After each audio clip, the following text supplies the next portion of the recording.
ঘটনা হলো সারা বাংলাদেশ অল পৃথিবী হয়েছে শ্রমিক দিবস। তাই আমরা আজকে আসছি রাজশাহীতে প্রধানমন্ত্রীর এই যে শ্রমিক দিবসের মিটিংয়ের জনসভায়। এবং প্রধানমন্ত্রী আমাদের গরিব দুঃখিনীর জন্য 2 মাস ধরে যেগুলো করছে, 2 মাস সরকারে খাল খনন এবং ফ্যামিলি কার্ড, আবার আপনার যে কৃষক কার্ড দিচ্ছে, আবার সম্মানে আপনার যে মৌলবীতে যে ভাতা দিচ্ছে এবং ফ্যামিলি কার্ড দিচ্ছে, এই জন্য আমরা খুবই খুশি। আর আমাদের গরিবের জন্য, এই শ্রমিকের জন্য জানে প্রধানমন্ত্রীর কাছে চাওয়া পড়া, যেন আমাদের শ্রমিকের জন্য কিছু না হলে তো মাথাতে যেন ওই ললে জেলায়, এটাই আমাদের বাংলাদেশের প্রধানমন্ত্রী তারেক রহমানের কাছে চাওয়া পাওয়া। এই যে সাজলিয়া আমি আপনার এড়ালিয়া আমি রাজশাহীতে এবং ভোট করেছি ওই আমাদের মন্ত্রীর মেয়রের, আবার আমাদের তারেক রহমান 300 ফিট আসছিল, আমি লাল সবুজ জার্সি গায়ে দিয়ে, এবং ম্যাডাম মরেছিল তাও এসেছিলাম, শার্ট বানাচ্ছি 11,000 টাকা দিয়ে 60টা শার্ট বানাচ্ছি জার্সি।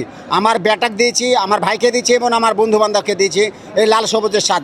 কারণ বাংলাদেশের প্রধানমন্ত্রী 35 বছর পরে একটা বেটা ছেলে সরকার হয়েছে প্রধানমন্ত্রী, এর জন্য একটা ভালোবাসার যে নিজের টাকা দিয়ে কোনো নেতা কোনো ভাইয়ের কাছে আমি 10 টাকাও নিইনি, আমার নিজের টাকা দিয়ে নিজে ভালোবাসা, প্রধানমন্ত্রীকে ভালোবাসার জন্য এই আমি মোহাম্মদ হাসান মানে প্রধানমন্ত্রীকে শুভেচ্ছা এবং অভিনন্দন জানানোর লেগে আমি লাল সবুজের জার্সি বানাই।